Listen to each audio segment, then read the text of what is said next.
Hello, hello, my friends. Welcome back to the Set Apart podcast. So today I am here with one of my very good friends, Demarcus. We're going to let him introduce himself in a little bit. But I wanted to tell y'all that today we are talking about what it looks like to really sit and follow the Lord in hard seasons. And so his story and testimony just really touched my heart. And the Lord and the Holy Spirit was like, yeah, he needs to share this, and he needs to just let y'all in a little. And so that's what we're gonna do today. We're gonna talk about hardships, staying faithful, and all things Jesus. A lot of times I feel like us as people, we see where others are now, but we really don't know the backstory of what they did and how they are here to where they're at now. And so it's been a journey. I actually met Demarcus at LC when I came back from Lafayette. It was me, my boyfriend Mark, and him. I wouldn't say he was a third wheel, but I was a third wheel. but we enjoyed our season together at LC, and I'm so blessed to have him as a friend, and I'm so encouraged and so inspired by what the Lord is doing in his life. And so I just want to hear a little from him, and I want y'all to hear a little from him of just all the things. And so I'm gonna just let him introduce himself, and I'll leave it to you. Okay. I'm Demarcus. Like Daisy said, we met in Pineville. I went to LCU for one semester. Then I went back online. And so here I am. Yeah. So Demarcus, I wanted to ask, what was your childhood like growing up? So growing up. So I was raised by I had my mom and dad, and then my dad and mom split up, and so majority of my childhood going into my preteen years and my teenage years, it's just been my mom and us. And so for so long, and we'll talk about this more later, but for so long I had an anger problem. And so like throughout that time, I was upset with my dad in that time, so that caused me to really disrespect my mom because I was angry, but I didn't know how to channel that anger. Yeah. And I knew that the only person that loved me for real was my mom. Yeah. And so growing up was really, it wasn't, I wouldn't say like I had the hardest time, because like even when we were struggling, my mom did not let us know that we were struggling. Yeah. And so like we had an awesome support system, especially like my dad's side of the family. I give them their props. Like my pawpaw, he was at the games. My auntie, she was also like everywhere. If I needed her, she was there. My cousin, all of my cousins, like they were just like there. And then we were around. We were very close knit. So I wouldn't say like childhood has been like straight up like boo-boo cheese, but it was challenging. But it was also one of those things where like the Lord showed me in that like that family is like prominent even when you feel like some others have failed. So yeah. That's good. So would you say your childhood kind of also shaped you in your healing of where you are today? Have you healed from most of the stuff that you were mad at or experienced as a child? Oh yeah, absolutely. So I would say with the anger and all that, like definitely that came with maturity. And I love like people around my mom, they'll come and they're like, oh yeah, Jeremiah, he's the rebellious one. Yeah. And now my mom's quick to back it up. She's like, nah, he ain't rebellious. He's just independent. Like he's gonna do what the Lord called him to do. Yeah. But I would say definitely yes, especially like in the season of life that I'm in right now. Like getting down to the roots of so much due to child things, because I like growing up, my dad and I, we argued constantly. And because we were both growing up together. Yeah. And so he was growing and learning in his own way, and I was also growing. And so I would say like missing that lack of father figure from him in that time kind of hurt a little bit. Yeah. And it caused a lot of anger, but I could not express my anger until like I got a better understanding of it. So I would say after I, truly decided, after I followed the Lord, like in my junior year of high school, like everything started to make sense. And after the passing of my uncle, like everything started to make sense. And it wasn't one of those things where I was like, oh my gosh, it makes sense, it's gonna fix. Right, yeah. I'm gonna fix it. Yeah. It was one of those things where it's like, oh my gosh, this makes sense, but I'm gonna have to sit. Yeah. I'm gonna have to let the Lord work through me and work in me Yeah. to fix that internal problem. And so that came with, I had to forgive my dad. I had to let it go. I mourned the time that I missed with him.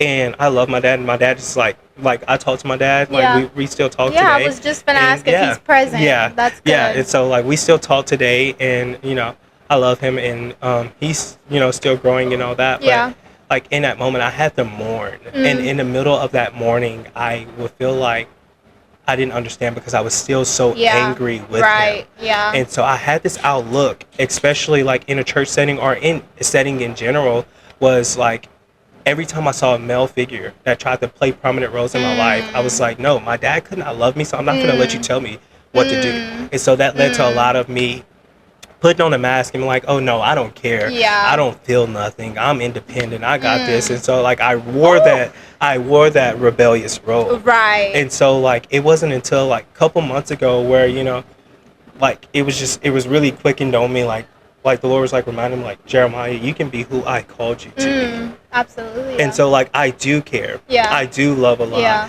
And right now I would say that I'm getting better at taking correction, especially from male figures and stuff, especially like with my job and everything. And Yeah. so like when there's time for correction, like normally when there's time for me to be corrected, like normally I would shut down defensive, like I'm like preparing because I was so used to getting angry or getting ready to build my case against my dad.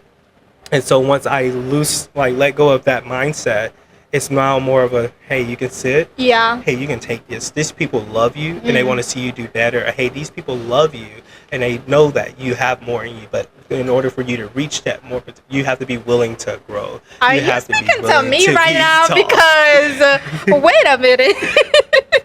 Are you speaking to me right now? No, that was just. Yeah. I would say that was just my thing, and like it didn't make sense to me because Yeah. I remember like every time I would get corrected, every time I would do something, my mom would always try to do it, and she'd be like, "No, Jeremiah, you're prideful. You're this and this and that," and I would brush my mom off, and I would not even say anything, and I would argue with her because we were so much alike, and Yeah. that's like I literally say like right now, my mom and I were like best friends in such a sense. Like I'm Yeah. still her son, and there's still Yeah. that respect, but like ministry wise we've entered ministry at the same time, so Yeah. this has been a learning process for Awesome. both of us. Yeah. And like just like making sense of it all, like it was even just a couple weeks, well, probably about a month or two ago, I was like, dang, I need to apologize to my mama because I was a butthole Yeah. for no reason. Yeah. But my mom's so gracious and she's so patient with that, and so that also led to me like realizing, like, because I found a common denominator, like if a male was coming to tell me something, I'm defensive. I don't want to hear it. Yeah. But if a female was coming to tell me something, I'm gonna sit. I'm gonna listen. I'm not gonna say anything. I'm gonna be like, okay, I can do that, or I can. And I found myself expressing myself more because and it was also because my mom raised us, and so Yeah. I was more comfortable. I was like, okay, Yeah. this is out of love, and so Right. now I feel like I'm in a season where I'm learning, like, hey, this correction too right here is also out of love. It's also because I love you, and that also comes from just diving into the word and literally getting to learn how much God loves me, Yeah. because also struggling with my Right. dad and all Yeah. that, and it was just like I compared what my dad showed me to how God is, and that was two totally opposite Yeah. different things. Yeah. It's like, yes, your dad loves you, Yeah. but the Lord loves you Yeah, so much more. yeah. Like his love is like Right. Never unexplainable, Absolutely. unexplainable, and so I'm Yeah. just like, oh, okay. Yeah. And so once I really just and I will say I'm actively still like just resting in the Lord's rest, like the Lord's love and all that. And so I would say right now in that moment, like I'm still just learning how it's helping me be able to take more, Right. because I know that hey, like this is all so that you can grow and be Yeah. better. Yeah. This is so you can be the man of God that Yeah. God has called you to be. Yeah. So Yeah. I would say that. Yeah, I can definitely relate with you on that specific topic of a father figure, because growing up, when I was still in Africa, I definitely didn't have a father figure in my life until I got adopted, and I still don't have one now, but it's different. I feel like since I came to America, there has been a lot of my mom's friends that has kind of taken that role because my mom is single, and we've just built a relationship with very close friends, and that are married, and the men are like a father figure to me. Like, I don't even hesitate to tell them happy Father's Day, because that's just how present and loving they've been to me. But there were definitely moments where I struggled with abandonment for a very long time because I didn't have a father figure growing up, and honestly, my biological father. And I questioned so many times, like viewing my life here and then what it would be like if my dad didn't abandon me, and I was still there. Like, would I just be working for him? Yeah. Because in Africa, the culture of women working and the culture of women working here is different. And so would I just be working for him? Would I be married to one of his friends or what? Like, just stuff like that. And so definitely I can relate on just the love aspect of that, and finding who I am in Christ, finding who my real father is, that will never let me go no matter what, that has been here with the both of us since birth, and finally deciding to believe that and hold it into our hearts always. It kind of just gives us the peace of mind that, yeah, we didn't have a father figure like that, but look at us now, you know, like we have a father, and he loves us, and he's good to us no matter what. Even though we can't see him, we feel him, and we know that he is here. And so, yeah, thank you for sharing that.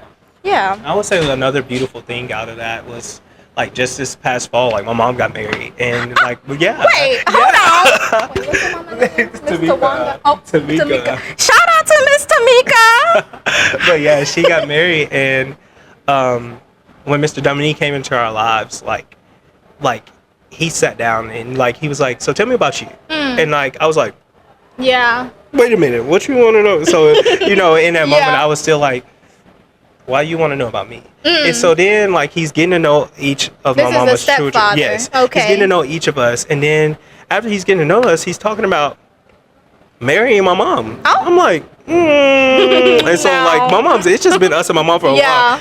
And I love my mom, so I'm protective of my mom, and because she has some pretty questionable people, so Yeah. it's like I'm protective. Let me. And so like I got to know him, and like he loves the Lord. I'm not saying he's perfect, but he Right. loves the Lord, and you can see it. And so as he's coming in and as he's approaching the family, it was like also like during that season, it was like even before I got to where I am right now, like the Lord used that season to restore that as well. Yeah. But not only that, it was like he was also restoring my actual father too, Awesome. because my yeah. dad actually went through some things, and you know, like I was able to have more mature conversations with him, and I was like, oh shoot, Yeah. wait, this is different. Lord, what you trying to do? And Yeah. so, but I would definitely say like even through that, like that immediate, like my stepfather, like I was able to talk to him, and I was able to open up, and I was able to, like when stuff went down, he was the first person to know, and Wow. like he's constantly like loved our family. And even for my mom, like with her being single for like so long and being by herself, like my mom's getting a chance, and we talked about this a little bit, it's like, hey, she's getting a chance to rest and actually Yeah. be the woman Wow. that God has called her to be. Yeah. Like she doesn't have to play both roles. She Right. doesn't have to do everything. She doesn't have to Right. provide 100% Yeah. all the time. Yeah. She's able to rest and be a mom and nurture and love her That kids. is awesome. And so like I am so grateful that, you know, the Lord brought Mr. Dominique to us as well, Yeah. because like that was just, I was like, Lord, like what, like it was like an automatic like 180. I was like, Yeah. wow, like Yeah. okay, so this is how you're about to show me. And but little did I know, like the Lord was using all of that to build up to Yeah. bigger things. So yeah, I just had to Wow. throw that in because That's I thought it was neat beautiful, how yeah. the Lord designed that. And I was Right. like just thinking, I was like, yeah. Yeah. So does Dominique and your dad, do they know each other? Not. They do, like they've seen each other. Like, Yeah. They're both like, you know how me and R when they get it, they're like, hey, how you doing? You know, this. So they're like, they're Yeah. cool. It's like nothing bad. It's just like Yeah. they're there. Yeah. So, what are some things that you went through that has shaped you in who you are today? I would say I like to call it a lot of character building. Oh, okay. I would say some of the things that I went through, like even from childhood on up, I would say the start of it all was literally, I would say, the loss of my uncle. Because my uncle and my dad kind of flip flop, and so like my dad was closer to my uncle's kids, and my uncle was closer to us. And I literally remember going through a time where, everybody on my dad's side, like they did everything. They like to drink and all that, and so like they used to call me pastor, and I hated it because I felt like I was set apart from them. I was like, I don't like that. I want to be with y'all because y'all are my family. I should Yeah. fit in with y'all. And so like I love to dance, and that was the only part like I fit in with them because we all love to dance. Yeah. And so like I remember there was one day, and it was like a little before my uncle passed away, and they were just drinking and like all this, and they were like, yeah, G baby, yeah, you don't do none of this, like this and that. So I remember going to grab um one of the drinks, and I literally like, and I was just like, yeah, and like I am like a part of y'all, like they're just trying to prove myself to them or whatever. um and I remember after that, my uncle, he was drunk. Like my uncle, he was like drunk, and he pulled me over to the side and away from everybody. He looked at me. He's like, "That is not who you are." And like in him, active, like he was like, "That's not who you are." He was like, "You don't have to be like us." And like I remember that to the day, like because I struggle so much with trying to prove myself to people. Yeah. Because like throughout my growing up, like I went to Beacon Charter School, and when I first got there, like for our honors program, I was the only black person in there, Wow, and so I yeah. was like, no, I have to be and like my mom's family, they're very big on politics and law and all that. So I was like, no, I have to prove myself to these people. I have to outsmart these people. So I was doing things for the approval of others in a way, and so I will say that was like my main character building, because it wasn't until like probably about a year ago, and I'm still learning this in this moment, that hey, you don't have to prove yourself to anybody. right. Like the Lord has placed you where He's placed you for Yeah. such a time as this. So I Yeah. need, like, it's like the Lord's like, hey, I need you to walk in this. Yeah. I need you to be who I called you to be. I don't need you to be who you think you should be for them. I need you to be exactly who I've called you to be. And that also comes back from stemming back to the love of God. Yeah. Just sitting in His love, because when you know that the Father loves you, the Bible tells us if God is for you, who can be against you? Who can be against you? Praise him. Come on. Literally. Yeah. And so like it was just, I will say that was like my biggest character building, that and so many other things. And I would say even just last summer, like when I went through the issues with the church and all that, and I had people that I thought knew me for a moment, and show me that they didn't, or show me that they weren't for me like Yeah. I thought they were. Yeah. And I would say that was probably my biggest, one of the another biggest like character building sessions that I've ever had, because that came with so much hurt, so much anger. And I remember like do you remember when I came to LC, like I was Yeah. basically deconstructing, and I was like, I don't want to do this anymore, because Yeah. these people didn't love me. These people did this, and nobody has yet to apologize to me. Nobody has yeah. yet to talk to me. Nobody Yeah. has yet to pull me aside. Yeah. And I hate this. I'm mad at God because I went through this, and it's unfair. Yeah. And yeah. so like I remember going through that moment, and it was and then I met y'all, and I told you like I had a friendship that I felt like I wasn't having to pour out everything. I was able to Yeah, receive just- stuff, and yeah. also pour, like we were Yeah. able to walk alongside each other, and I love that. And like y'all walked with me through a very pivotal moment, and I do believe like the Lord placed y'all there just for that, Right. because He knew the season I was going. Like I just Yeah, told KB, yeah. I was like, hey, that LCU is my wilderness season. Yeah. Like the Lord literally had to take me out of a place to move me, Yeah. to get me ready for something else. And so I would say probably like after like that October mark, the beginning of November, like when I truly start to heal from those things, like the Lord was like showing me like, hey. And I feel like in that moment, my biggest lesson was for me not to get defensive, to let the Lord, that's what it was like, to let the Lord fight your battles. Because in every moment, I remember when the situations first came about, I was getting ready to get so defensive. And I remember Kyron was telling me, it was like, hey, Kyron is the person that led me to the Lord. And it's like, hey, don't get defensive. Allow the Lord to fight for you. because He is your great defender. Yeah. And like that was a season of literally just because my word for the year was also trust. And so like that was literally just a season of trusting in the Lord, trusting that the Lord was going to carry me through whatever. And so like it was also through that moment where I got a big lesson on forgiveness too, Yeah. because I got the opportunity to go back and hug those people Yeah. and say hey to those people Yeah. and move on. And it was also just a time to let go because, you know, I Yeah. felt like the Lord was leading me to leaving a while ago, but I couldn't leave it because my loyalty lies so deep. And Yeah. I remember like serving with the students there as well, like because I grew up in the student ministry, and I was like, no, I love these people. Like these other people, they've hurt me within the church, but like I love these people, and I feel like if I was still there, my devotion to those people Yeah. would have been, you know, it Yeah. would have caused me to crash and burn. But it was also in that moment where the Lord was like, hey, this is how you walk through. This is Yeah. how you let me fight your battles. This is how you forgive. Yeah. This is how you love, Yeah. and you keep moving. Yeah. And so like out of that lesson, I would say like the biggest things like that the Lord has taught me is like, hey, to trust Him, to let Him be my to let Him defend all my battles, let Him fight all my battles, and truly like lay down before Him. Because that was nights where I remember sitting in my dorm room bed. My roommate, he was probably looking at me, probably like I was stupid, but I remember sitting like, Lord, do you see this? Like Yeah. you cannot just be letting this happen. Right. And Yeah. like I just had to be still. Yeah. And so I would say that those are some like situations that really shape like Yeah, who I who am you today, are. character building. Yeah. And so, Absolutely. Yeah. I can just say from how many months has it been since I last saw you? Yeah.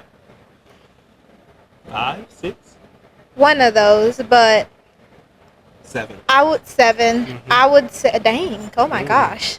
I would say that when I got on the phone with you that day, when I was talking to you, just catching up, Yeah. even hearing your voice and how you were speaking and your confidence and just release, like from knowing you when I first met you and hearing your story and what all you've been through and kind of figuring you out, like where you were and just all of it, I can say that the Lord has definitely done some work in you.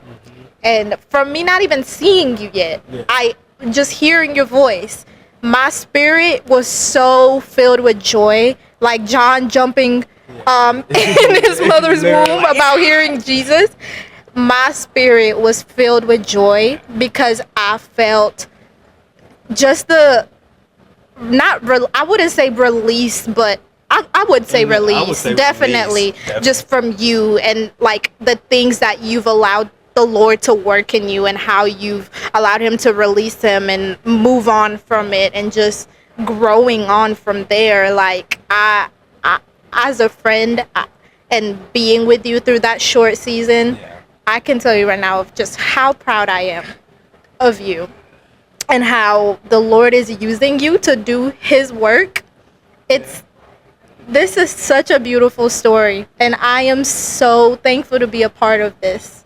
Like, this dude has been through it, y'all, and it's not for a show, it's not for nothing, but at the end of the day, like, the Lord is using him for His glory, and He is allowing the Lord to do that. He is not doing this as a show. He is not doing none of that. And I can say from conversations I've had, not just about you, but from just different people and how they move and oh my gosh, he's just doing this because whatever, to get attention, whatever it might be.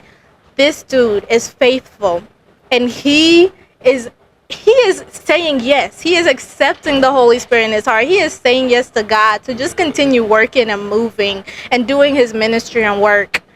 And y'all, if that is not what we are supposed to do as believers, is to just give our yes to God, let Him use us, let Him allow us to experience those hardships to shape us. Like I said in my other video when I was speaking about Job and how Job just went through all of these things, and at the end of the day, God got the glory. And that goes with DeMarcus. I feel like most of just what he's experienced is spiritual, and the devil, like, he saw, like, DeMarcus wants the Lord's heart. that is it. And there are definitely things like where I'm the same of, yeah, I'm chasing after God's heart, and the devil does not like that. And so he is going to come at us. And the same thing is, DeMarcus didn't allow the devil to always have authority over what he did, and that goes for all of us. And so again, Job had quoted, when he was talking to his wife, I even mentioned this, I think I got really routed on that, just asking, like, if all we are to receive is good from God, like, what I'm gonna have to go back, but it aligned with that. And so that goes for DeMarcus. Like, he received the hardships that the Lord allowed him to go through, and he allowed that to use him, and the Lord turned that for his good. And so I'm not saying that his life is perfect. He's not saying his life is perfect right now, because it's just getting started. But at the end of the day, all I'm saying is I'm just proud of my friend, and I'm thankful that I get to be a part of this journey and walk and encourage him, and he gets to do the same for me. And so, yeah. I would say also, just to piggyback off of that, in the midst of that, like during the time, it sucked. Yeah, and like, I know. like even some seasons, like right now, still suck. Yeah, because like I'm away from family, I'm away from friends, and like I feel like sometimes I don't have community. Well, I prayed about that. You know, community is coming. Like, I know in the worst timing, but like it sucked. Like, in a moment, I'm like, Lord, how can you allow me to go through so much? But also, it's also in those moments where I'm like, the Lord was like growing my need for Him. It's literally so, like, if you ask me how I got from August to January, I will tell you it's nothing but the Lord. Yeah. Because like I didn't put myself making it past December. Like, if I'm being completely honest, like I literally did not put myself, like, I remember sharing this with Russell, like I didn't, because Russell's that person, like Russell and I, he's like been discipling me in such a way, but like I didn't put myself making it past that, because I was like, this has ruined my life.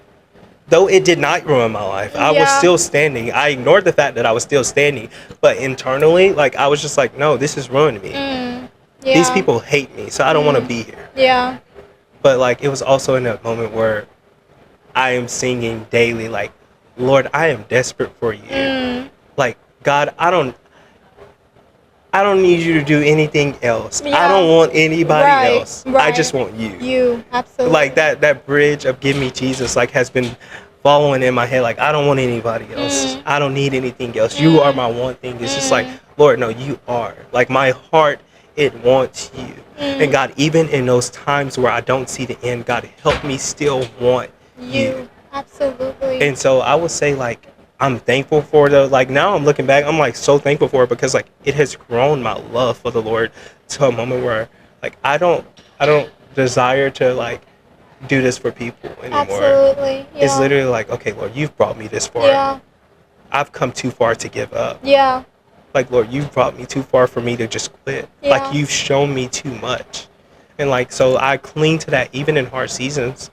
And I would say, for example, like this past week, I go to the porch, and you know, I'm trying to worship, and it just was not there. And it wasn't nothing with them, it was me.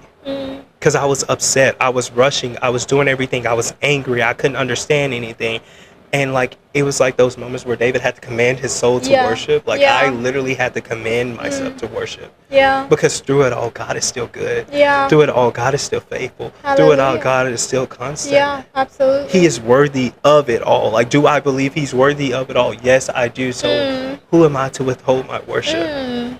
Like, it sucked, but like, okay, God, I still am going to worship you because you are worthy. Though my situation may not be changed right now, God, change my perspective. Yeah. And like, when the Lord like does that in my heart, like it just gives me another fire. Like, I'll be like, I'm finna charge hell with a water pistol right now. For sure. I just have to share that, like, just to piggyback. Like, I want to add on to that, because I feel like now, not everybody, but I'm guilty of this too sometimes, of how I go and how I present myself to worship. I feel like it's become more of a feeling thing than Yeah. just giving the Lord literally all, laying it down Come at your on. feet, because Hey, it's hey, like hey, hey, hey. when you feel like I'm not feeling like singing, or if you're upset with the Lord about something and you're going into worship or doing a Bible study, and how like a season in your life has shifted from being so good to all of a sudden it's just a little something's off, and it's like, okay, so why is the Lord letting me go through this? And then holding almost a grudge to God for that, and like allowing that to affect the way you worship him, instead of the Lord letting you sit, like he every time the Lord lets us go through something, he is already working to make it better.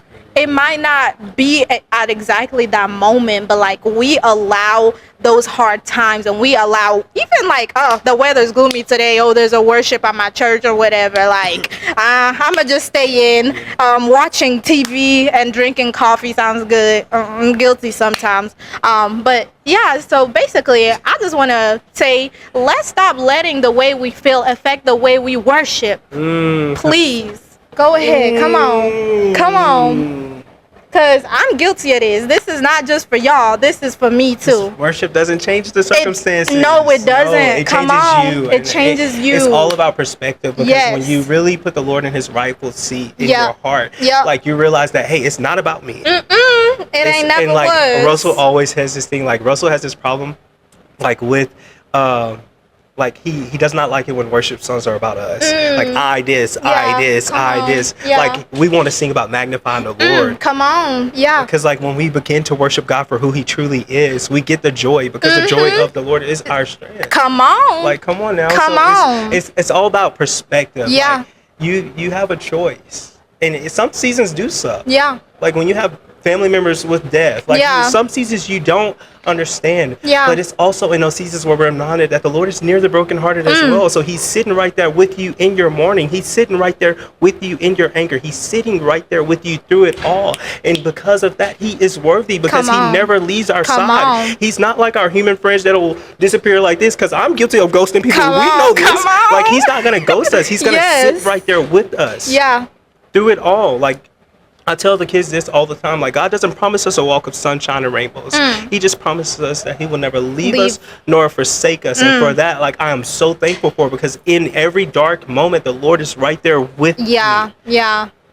reminding me of how good he is, reminding me that he is here, reminding me that he is faithful, reminding me that he's gonna be that person Yeah. that lifts me up. Yeah.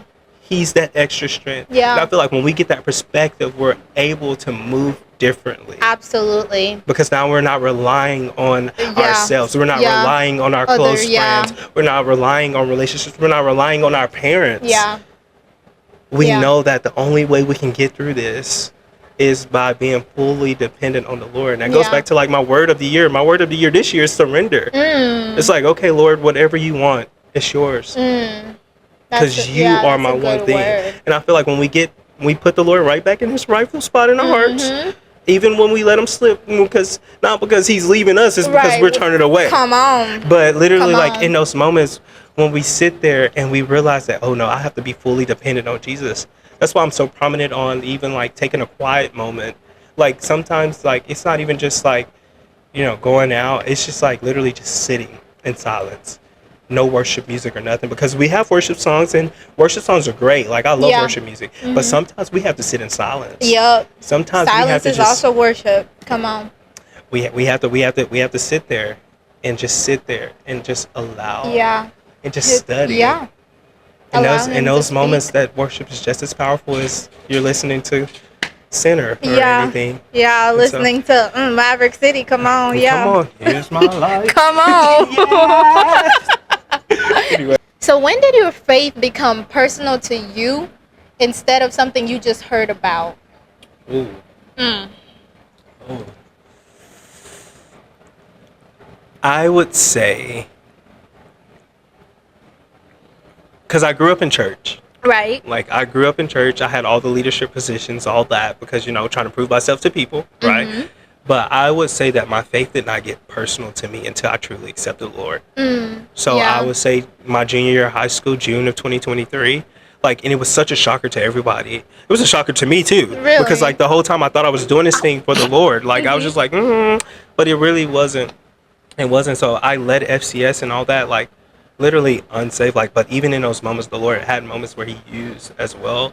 And so like, I would say June of 23. That's when my faith became real, because it was like I remember hearing a quote from my former pastor. He's like, walking with the Lord. No, he said, serving the Lord without actually walking with the Lord is really self-serving.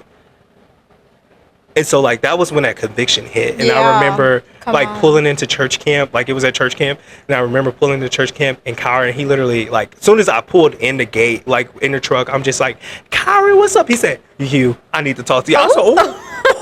And like at that moment I knew what was Yeah. about to happen, Yeah. because I knew like the Lord was done with me, like just Yeah. like playing around with him. I was like, okay. And so like, I tried to beat around the bush like this, and like we're talking, and I was like, Kyron, I don't think I'm saved. Like I was like, I didn't make a decision.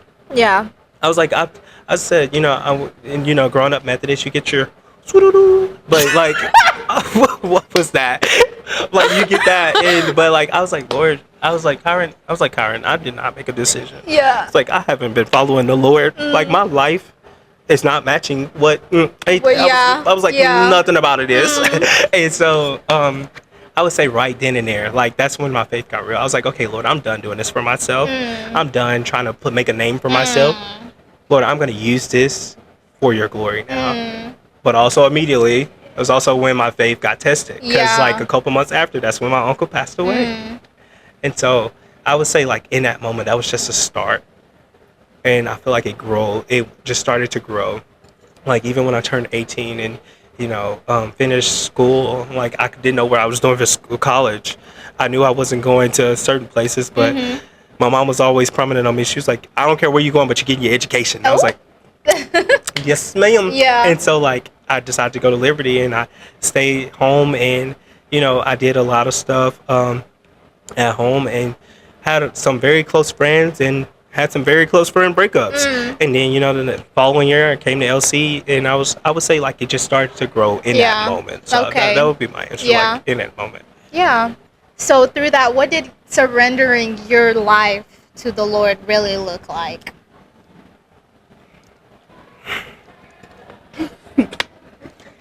It came with letting go with what G Baby wanted to do. Oh, gee, baby, come on.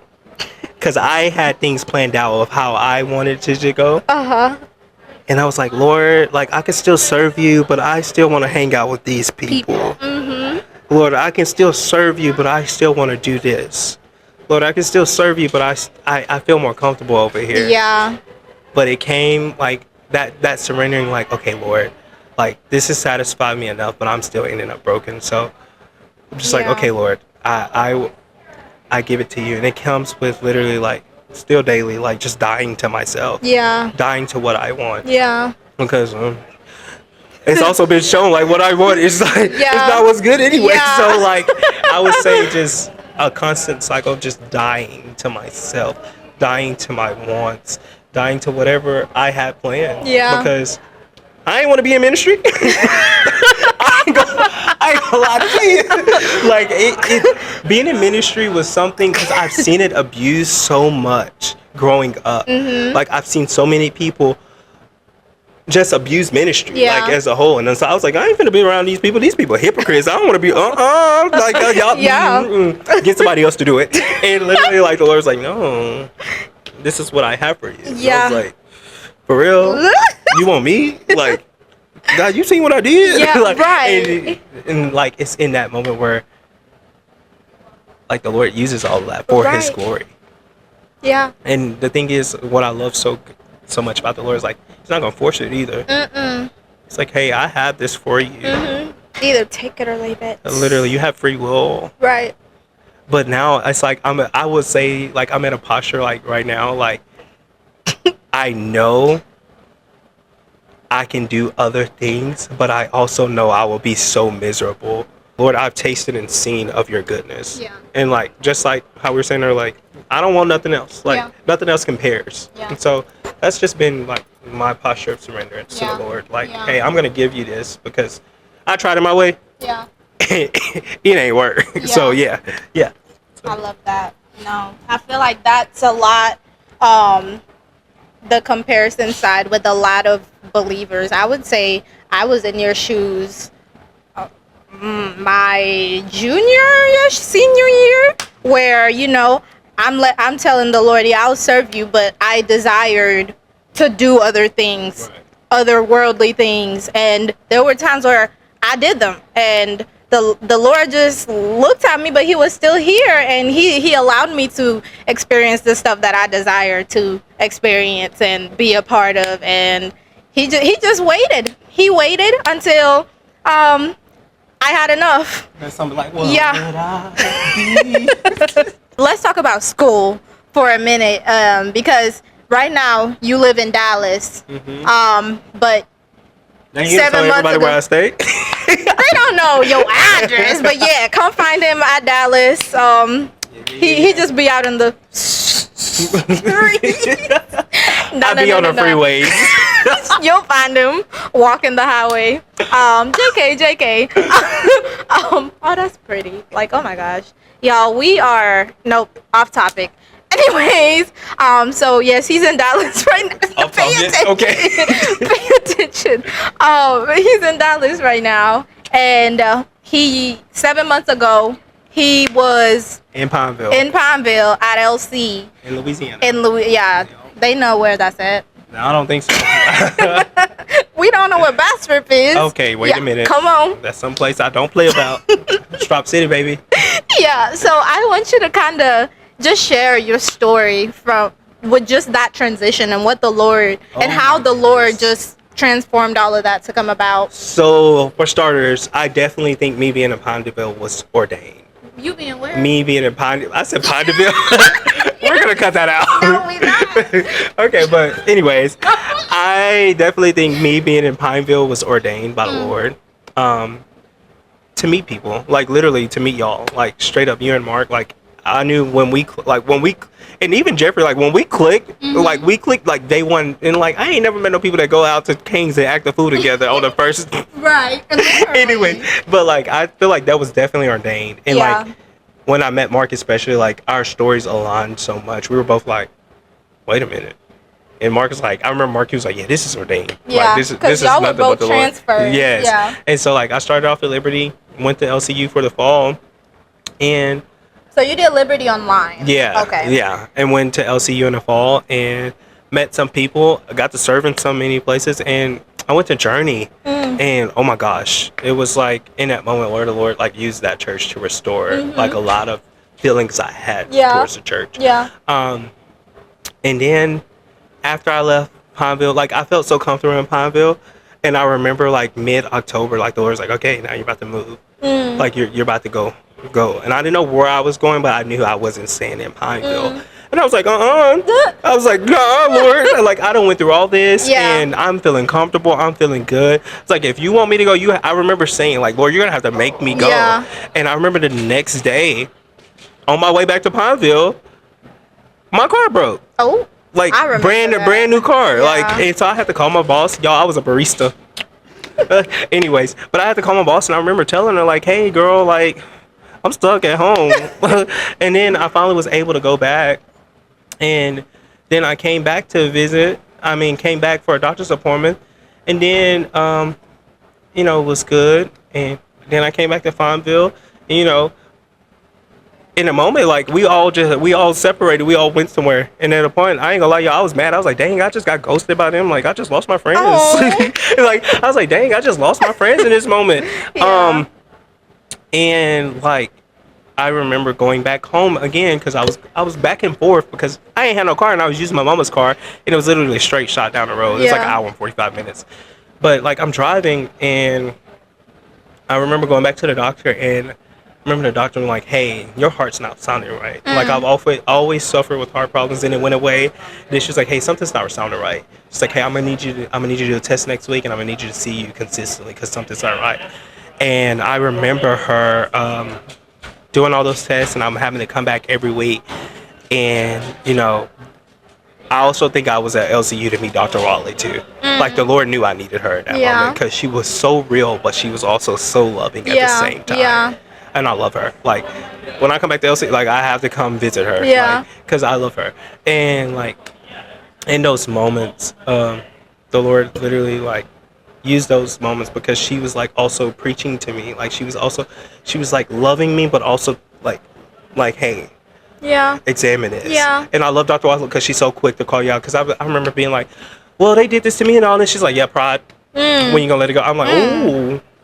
Yeah. And so it got to a point where I was just like, yeah, I think it's pride. Like even me Yeah. talking to her, she Yeah. looks at me. I'm like, okay, that's pride, right? Like you're Got it. hearing But yourself. I'm like, talk, okay, got it. Yeah. But like I remember at that mid-November, I remember coming back, and I never told y'all this because I Oh, didn't want y'all to feel gosh. bad. But I remember coming back, I was like, okay, my birthday is gonna reset, like, because I remember them saying like they weren't gonna let me be alone for my birthday. They're gonna be here for my birthday, and like y'all wish me happy birthday.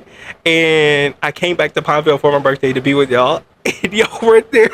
And so I wasn't gonna bother y'all because I'm like not the type of person to bother y'all. Cut the And cameras. so like I wasn't gonna bother them or anything, but I remember sitting at Wingstop and I was sitting there by myself, and I called my sister-in-law, Aww. and she was like, "Hey, come home. We'll go out to eat." And so like I knew like. Why didn't you tell us that Because hold you on. were here? So like, anyways. Because we thinking you went home. Because that's what you said. So anyways, I was just like, okay.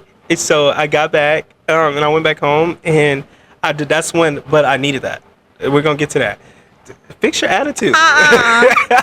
And so like, We gonna throw you a birthday party I in the got- middle of the year. Literally, I got back, and like that's when I decided I was like, okay, I'm gonna go home. Yeah. And we went to high school day at Southern. I thought I was gonna go to Southern, but the Lord shut that door real quick, and I'm glad He did. But when I decided to go back home, it was like the week, like that Friday after my birthday. But I had to come back to Pineville for YEC because I was staffing there. But I was also getting my stuff because I knew I wasn't coming back to Pineville. And so I was taking everything home and all that. And I was like, okay, whatever. I have finals. I'll finish that after Thanksgiving break. And literally, when I made the decision to go back home, that next Monday, I get a call from the Toyota dealership after 6 weeks Oh. of no car. It's like, Uh-huh. hey, your car's ready. I'm like, Oh. I'm like, okay. And so, like, I was like, okay, so I made the decision to come back home. Now my car's magically ready. And we're not even going to get on the car situation Yeah. because it was a simple fix. But then I remember that Tuesday, I got on the phone with the heart doctor, and I'm expecting him to tell me horrible news. He's like, so actually, hey, what I thought I saw, like, I don't see anymore. He's like, hey, I saw the imaging results that the nurse practitioner sent me. Like, I'm not seeing it anymore. Let's run this one test and let's get it done. Yeah. And let's see. And that's when I knew I was like, okay, maybe I'm supposed to be home. And so, I'm about to tell him myself, I came to Texas, and, you know, Russell and them, they were like, hey, come visit the church. And I was like, absolutely not. No. And so, you know, I came and visited and all that, and, you know, Russell was just, you know, talking, and Russell's always desired to do ministry with me. But I also connected Russell with what happened at my past church. Yeah, because he was at your Because he past was church there as well. Yeah. but I didn't know the inside, so I was also upset with him because I was like, no, he just like them. But you know, I've also got to learn his heart, and you know, it's all Gucci. But I remember Dr. Wally telling me something because I didn't even go take some finals because I took 2 finals and those were her finals because I loved her classes and I knew those credits would go with me to Liberty. Yeah. And so took those finals, aced those finals, and had her last little meeting at her house. And I also didn't have a phone at the time because everything was just going bad. Yeah. And so I remember her. She's like, "Hey, some seasons you gotta serve, but some seasons you need to sit." And like that set with me. So the next church I went to, like North Church Bastard, like, oh my gosh, I love these people so much. They've been there literally my whole high school years. I probably should have been there before I was, but literally like they were there for the time I needed them. Yeah. And like I literally just sat. And it was in those moments where it was the most darkest time of my life probably. Yeah, I'm not gonna speak for the future because I don't want to endure none of that. Yeah. Anyways, but literally like that was a dark time, but they were there and they were so loving and they walked with me and they loved me. They like literally like restored like everything. It's so like the Lord used them in such profound ways, and I loved them dearly. Like every time I go back, I'm gonna have to make sure I see them.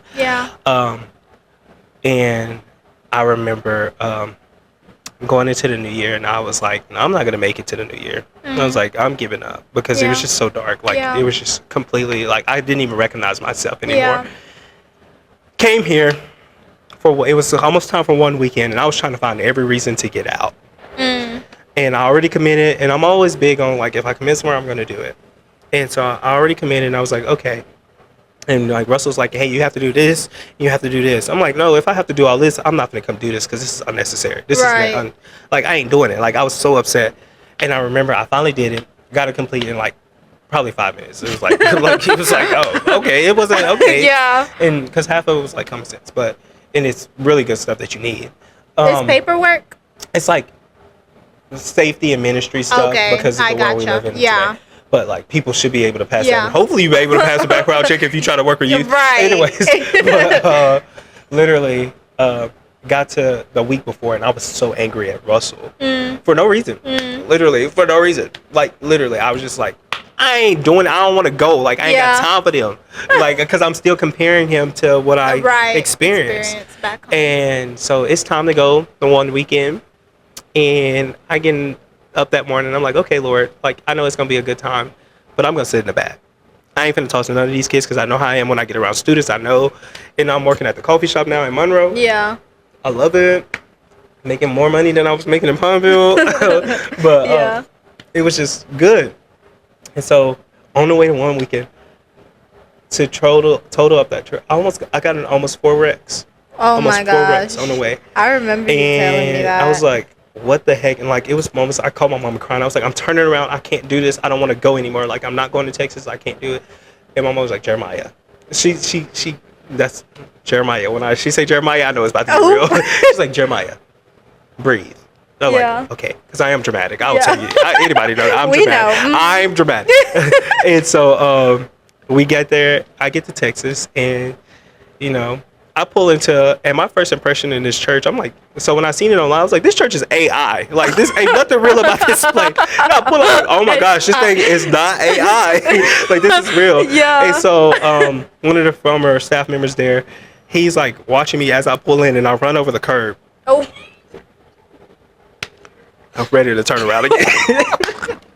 And so, you know, I get there, and, you know, registering and all that, and you know, seeing everybody, and Russell comes in and he's like so excited to see me, and I'm like, oh, I thought you like hated me or whatever. like because I'm comparing him. But we get to one weekend. Oh my gosh, one weekend, and we're getting up there, and Russell's like, hey, you're gonna lead the dances and all that, because you know I ain't gonna turn down a good dance. I'll turn on the church clock. I'll turn this place up.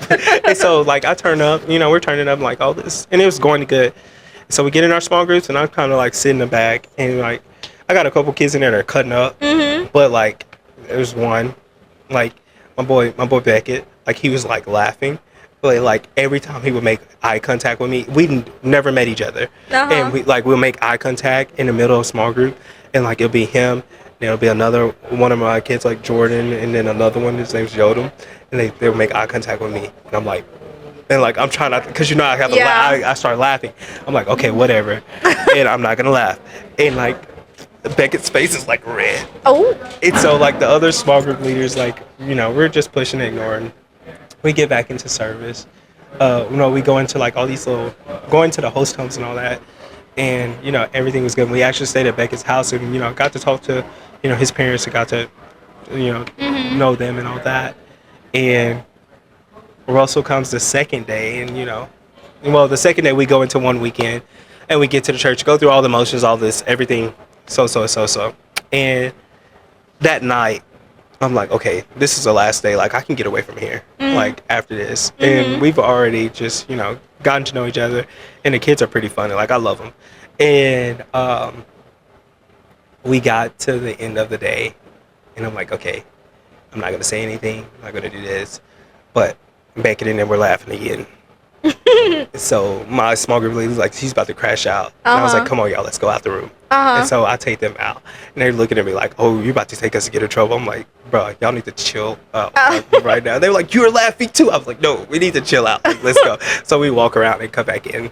And then, you know, that ignited that, like, spark between all of us. Yeah. And so I had Beckett and Yodam in my car with me, and we're like blasting music on the way back.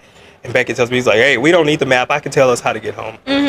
That was red flag number one. I'm trusting him. My sixth grader, like, I'm trusting him. Like, okay, we know how to get to your house. Bet. We get off on the toll road. Get off. He's like, yeah, this is definitely not the exit. So we get back on the toll road. Everybody. Oh He's my like, goodness. yeah, this is it. And so we hit a light. Almost ran a light. So I like slammed. I was like, no, we don't need to. Like, oh, we're about to run this light. No.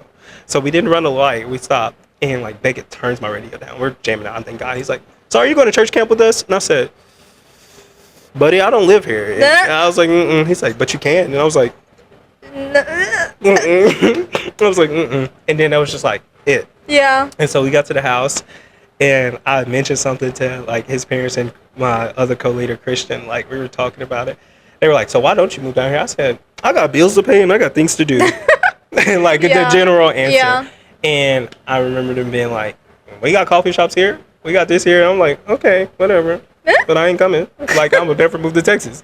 And, you know, and there's a whole bunch of more into that story. But, like, I feel like in that moment, the next day, we're getting ready to go to church. It, like, Beckett and Yodam riding with me. Yodam tells me, he's like, blast that Hill song. I'm like, okay, yeah, we finna Spirit lead. And so we're, you know, and at that moment, I was like, bro, I'm gonna miss these boys. I was like, bro, I'm gonna miss these boys. Yeah. And like, I remember driving and looking over, and like Beckett was sitting right there, and he was like, I was like, bet. And I was like, oh my gosh, like, no, Lord, like, I'm not gonna be here. Like, I was like, I can love these students, but I'll see these students next year. So what I told him, because I was not coming back next year, because I didn't want to feel that again. But we got back to the church, and Pastor Cole's closing out, and he's like, thanking all the college teachers for coming. He's like, hey, like, especially y'all from out of state. He points at me, he's like, yeah, you got to come back. I love you. Like, I was like, he's like, you're awesome. I was like, no, I'm not coming back. Like, this is not going to happen. Then they take us out to eat. And then, like, I'm at the end of the line being antisocial. You know how I get big people. Yeah. And so everybody's at, and I see Pastor Cole, like, walking back to the end. I'm like, what's about to go on? He's like, so what are you doing with your life? And I was like, I'm online. I'm a student online. He was like, so you can do that from anywhere? And I was like, yeah. He's like where I live? And I said, yeah. And so, like, he was just, you know, talking. He's like, and so, like, I remember getting back into the car with Russell, and I was like, Russell, was he serious? Like, and Russell was like, yeah, like, and so me and Russell talking, and like, Russell's like, so what's stopping you for, and like, Russell and I, we had a great conversation. Yeah. And like, I was so scared to come to ministry because I was like, bro, me and Russell not gonna be friends. And I was like, we're not gonna be friends at all, because no, like, and it was all because I was basing my view of Russell based off what I experienced there. And so, like, I prayed about it, and, you know, I talked more with Russell about it, talked more with Pastor Cole about it. I was like, no, I want to do church camp. I'll come in August. I'll talk. And Lord's like, it was just like a not settling. I was like, well, I'll come visit this week. Still not settling. So I finally talked to Pastor Cole, and I was like, hey, but I have this go. He's like, hey, I'll let you go, and you can go do your obligations you have. He's like, so when you want to start? I was like, okay, I'll start March 1st. And so, like, remember I told you my word was like surrender. Yeah. And it was in those moments where I felt like the Lord was like, hey, this camp that you're wanting to do, that you're desiring for do, he's like, I don't want this to be 4 weeks out of the summer. I don't want you just for 2 weekends out of a year. It's like, this is your lifestyle. This is what I want. This is what I have for you. It was another moment I was just like, no, I don't want to do this. Like, I was just like, this is not for me. Like, I don't want to do this. And so, like, I said yes. And the same day I said yes, I had worked that later. I had worked the next day, and I put my notice in. I was like, hey, this is my last day. And my boss was like, I'm happy for you, but I'm mad at you. Oh. And I was like, sorry. Yeah. But literally throughout all of that, like, that transition, like, that space is of what it is. And, like, even, like, speaking to where I'm at now, like, I can truly say, like, I've gotten to know Russell's heart. Like, he's not like what I imagined him to be, like, last August because of what I went through. Even though as many times as he told me, like, hey, that, like, I have your back. And, like, but I just could not believe it. Because, I could not believe that much was coming from those people. Absolutely. And so, Russell was like over these past couple months, like, being under his leadership and all that, I've just learned so much. And, like, he's so, like, patient, like, right here in this moment, because like, I'm just like we've gotten to the root of a lot of things together. He's like, no, I'm gonna walk with you, I'm gonna love you, like I you're gonna do great. And he's like, but necessarily, I'm gonna make sure you're walking correctly. Yeah. And like, there's conversations like, especially with ministry, like something Yeah. I've learned, like people are messy. Like Yeah. people are just like, we're all messy. Like we're all 50 rags, so we're all imperfect. But we serve a perfect God. Yeah. And so like throughout that, like now I'm able to have like, if something upsets people, like maybe Russell or something, like I'm able to talk to Russell. And like to me that's a big step, because Yeah. earlier we talked about my struggle with talking to like male figures Yeah. and all that. Like now I'm able to have an open conversation. Yeah.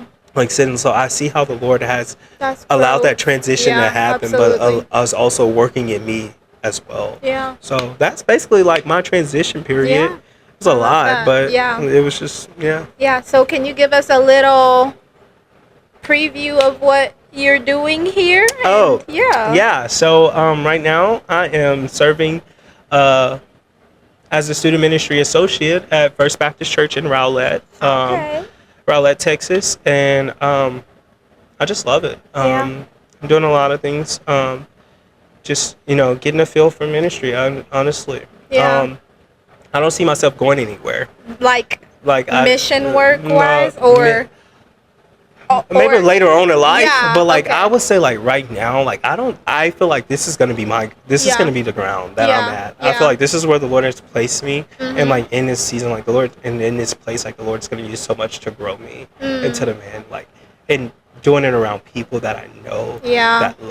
that love me, Yeah. like, bruh, like the leadership from like my senior pastor and all that, like that I've seen. I'm just like, oh wait, this man, he actually cares. Like wait, like Yeah. he's real. Yeah. And like that's all I've been, like somebody that's real, that somebody's just gonna lead. And so I'm like, okay, like Yeah. he acknowledges like, hey, I ain't perfect, but I'm gonna walk with you. Yeah. Hey, I'm gonna coach you. Like he's a Yeah. coach at heart. Yeah. Like, and I love that. And so Yeah. like I don't see myself going anywhere Yeah. anytime soon. Yeah. But that's what I'm doing here. I also serve with our young adults, leading Yeah. our young adults, and so that's new as well, because I struggle with that as well. Like Lord, it's like, Lord, I'm 20. I'm about to be the youngest person in this room. Yeah. Like, how am I supposed to lead some young adults? Yeah. But like it's in that moment, it's like where the Lord is using, and we're going Yeah. through Nehemiah. Oh gosh, Oh. I haven't gone through the whole Lord. book yet. We're but- going through Nehemiah. Yeah. And our summer series title is Arise and Rebuild. Mm. And like that came and that stuck. And I did change it. I didn't know why it came, but it stuck. Yeah. And like now it makes so much sense, because like in Nehemiah, the Lord did a work in Nehemiah personally, internally, before Yeah. he used Nehemiah to go rebuild the walls. Yeah. And so like that's been my heart's posture as Yeah. well. That's been my prayer. Like, hey, Lord, work in me, Yeah. clean me. Yeah. God, do whatever you need to do in me. Yeah. And God, I will be willing. I'm your servant. I will go, and Yeah. I will go reach the people Yeah. for your glory. To the ends And of so, the earth. like that's just been my heart's cry. That's been my heart's cry for breakthrough. That's been my heart's cry just in this moment. Just like how the Lord used Nehemiah, Yeah. but also how Nehemiah submitted himself to the Lord Yeah. in the same way. And so that's just been like my growth process here, like in Texas. As much as I did not want to go into ministry, Yeah. as much as I don't see where the Lord is taking me into ministry, Yeah. like somebody was to ask me what is your like ministry is, I'm like, Lord, I don't know. Like Yeah. I'm here. Yeah. I'm like, that's all I can say is like, Lord, here I am. Yeah. Like Use me how you want. do whatever you want to do. Like, because Absolutely. this was not a part of my plan. Yeah. So that's when I'm Isn't here. that Just- crazy? that is crazy. What the Lord can do when we just allow Him to use us. When we, the Bible says, lean not on your own understanding, and that is easier said than done. But man, the things the Lord can do if we just surrender, Yeah. and that is beautiful. Yeah. That is so beautiful. Literally, that surrender word. And when I think of your podcast of being set apart, like to me, like that means just like saying, Lord, here I am.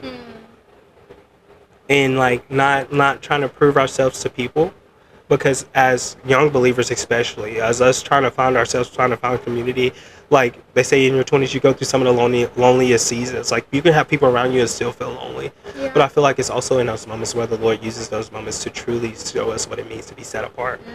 And I know you gave me my flowers earlier, so I'm gonna give you yours. Like, I'm proud of you for starting this podcast of being set apart, because it has a different meaning. Because especially as we're navigating throughout this life, like, we're learning what it's like to be in complete surrenderance to the Lord. And to me, that's what being set apart is. It's not being perfect. It's not checking off lists. It's not being legalistic. It's being surrendered to the Lord.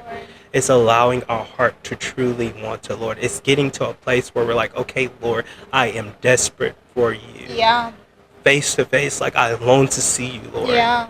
Like, I've fallen in love with you. Not Yeah. what you've done, but Yeah. with you, who Yeah. you are as a person. Yeah. And if I was to leave set apart with one thing, it's just like, hey, be set apart. Live a life completely surrendered to the Lord. Yeah. Like, even the things that you don't want to let go of them.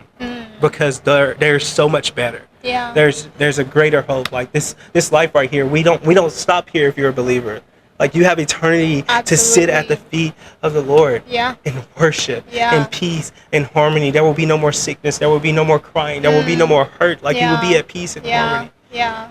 And to me, that's what being set apart is. Absolutely. Surrendering all to the Lord because He's worthy. Yeah.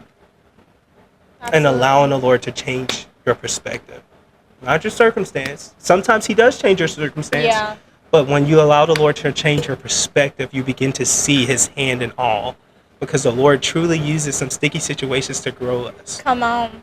Like, everything is not like, the Lord is not looking at you like, nah, I don't like you. Yeah. So, and you mentioned Job earlier. Yeah. Like, I remember, like, anything that Satan tempted Job with, like, he had to go through the Lord for it. Literally. Like, the Lord is allowing it because the Lord is also teaching us to depend on Him, because without the Lord, we cannot do it.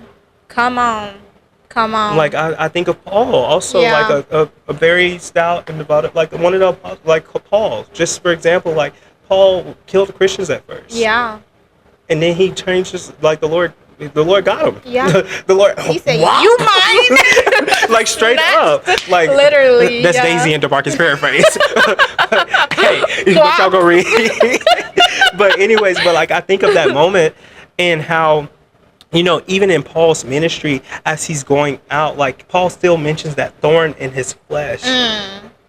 And that thorn in his flesh was something where he talked about, he's like, Lord, I want to do the things for you, but my flesh is, and so like, we're going to have that same battle, but it's in that same moment where we're to lean on the Lord. Yeah.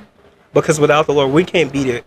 Yeah. Like, we can't beat it. Like, we can try. Yeah. We could try to go 7 days from a social media fast, or we could try to do all these different thingies. But, like, if we're not truly depending on the Lord, if our heart is not for the Lord, like, we're not. There's no need for it. It's gonna long for the world. If I was to leave y'all with anything, it's like, live a life set apart. Live a life fully laid out to the Lord. Amen. Yeah. And I just thank you for having me. Yes. And I'm so proud of you too. Thank you. So yeah. Yeah, man, he just closed for me. Thank you.